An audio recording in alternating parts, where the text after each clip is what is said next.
Hey everybody, ronarray here, and I think a lot of people are playing an endgame currently. Previously I did a video showcasing my atlas that are very good to progress and maintaining Waystones.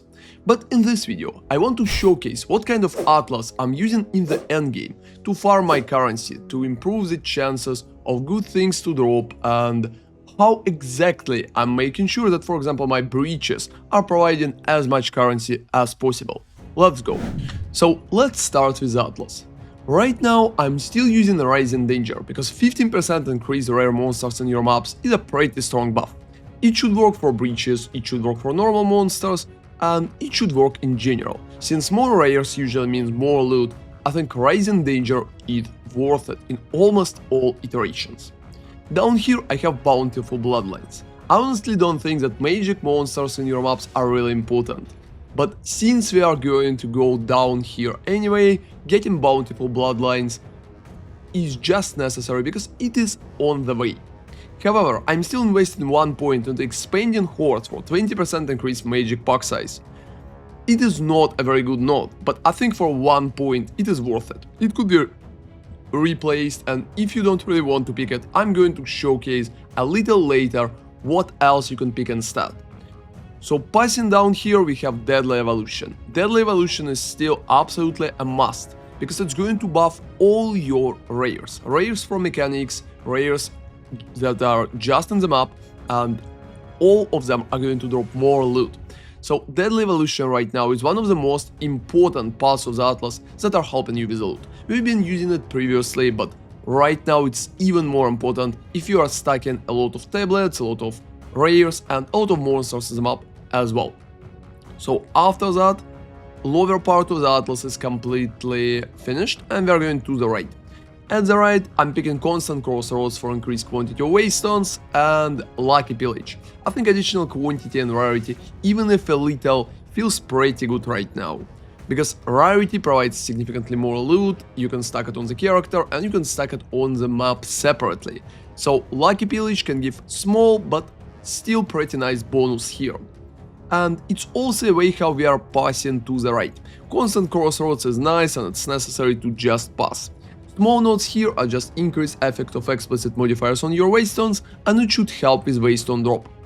After that we are moving up, and right here we have Unstable Energies. That's a new node that pretty much used in the endgame mostly. Waystones have 25% more effect on prefix modifiers or 25% more effect of suffix modifiers when opening maps. So in your maps you have prefixes and suffixes, one of them providing you with better bonuses and better loot, and second providing enemies with better modifiers when they are hitting you.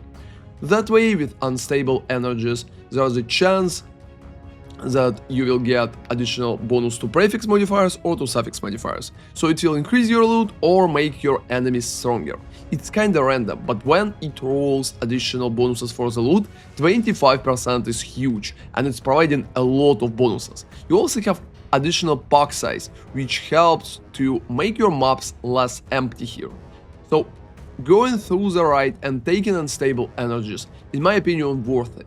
However, if you don't really feel like your build is strong enough and you die too often, or you don't really want to risk it, I recommend not to take it because it increases monster bonuses significantly. After that we are going to the left part and have here just bonuses for Precursor tablets. First off, I'm taking almost all small passives, 8% increase effect of Precursor tablets. I'm missing only one right here. I'm going to go back to it a little later. And for tablet effect, I think it's pretty important, because tablets effects right now provide you with huge bonuses. There are some tablets that can cost up to a few divides, because they are giving you more chances to particular things to appear, for example like ritual tablets. And breach tablets can give you more rares, can give you more quantity, more density of the monsters in the breach, for example. So tablets are very effective. So getting additional effect of Precursor tablets explicit modifiers is very strong.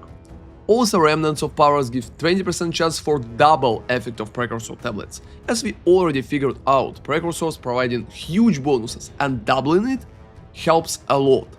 When it's doubling together with good roll of Unstable Energies, you can receive significantly more loot in a pretty juiced map.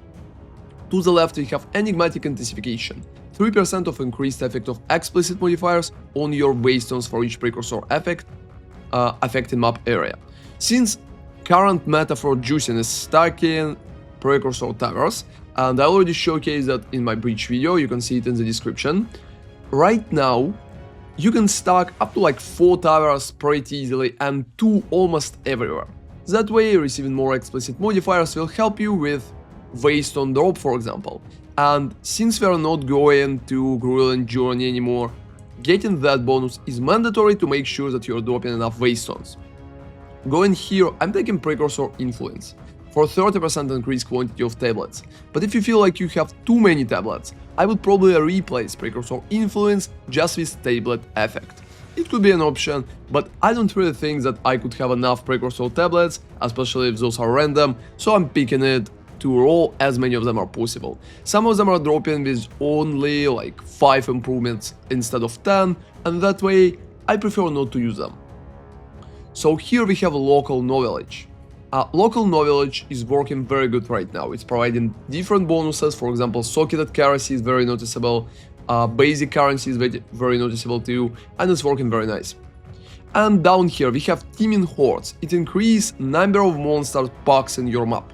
It's working pretty good in my opinion too, because number of monster packs is going to improve the way that your monsters are spawning, and you will have significantly more monsters overall.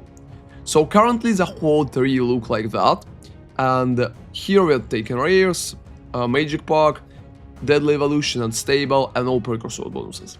As you can see, I'm not picking that little tablet effect right here.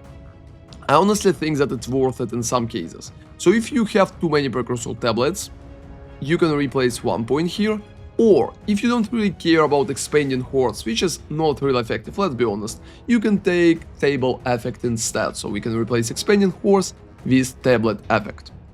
Also, if you struggle heavily with Waystones, it shouldn't be like that, but it could be an issue. Taking additional chances here and replacing monster pack size, for example here, moving that point here, could help you a little with dropping better Waystones. But usually I don't really care too much about it, because I already have a big stockpile of Waystones that I got from my previous Atlas, which is going to be in the description too if you're interested in that and you're not really playing that deep into the endgame.